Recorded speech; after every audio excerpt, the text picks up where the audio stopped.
sets my body in motion.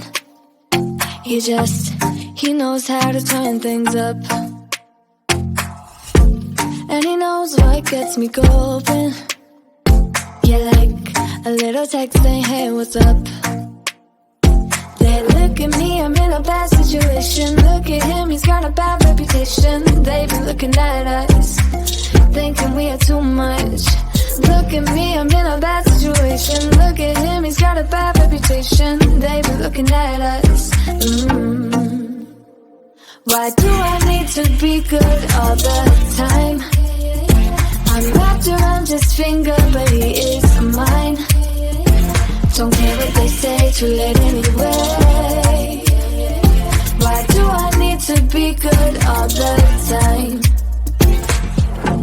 Yeah, he gets when I'm in a bad mood. Then he knows how to make it alright. Yeah, I get that he got a history, but I don't wanna think about no other than us. They look at me, I'm in a bad situation. Look at him, he's got a bad reputation. They be looking at us, thinking we are too much. Look at me, I'm in a bad situation. Look at him, he's got a bad reputation. They be looking at us. Why do I need to be good all the time? I'm wrapped around his finger, but he is mine. Don't care what they say, too late anyway. Why do I need to be good all the time?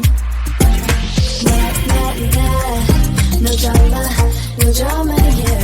Nah, nah, nah, no drama, no drama, yeah, yeah. Nah, nah, nah, no drama, no drama, yeah.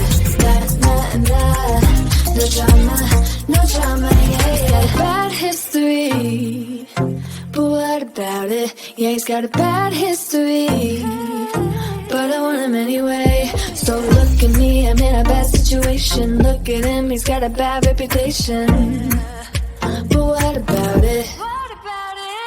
Why do I need to be good all the time? I'm wrapped around his finger, but he is mine. Don't care what they say, too late anyway. Why do I need to be good all the time?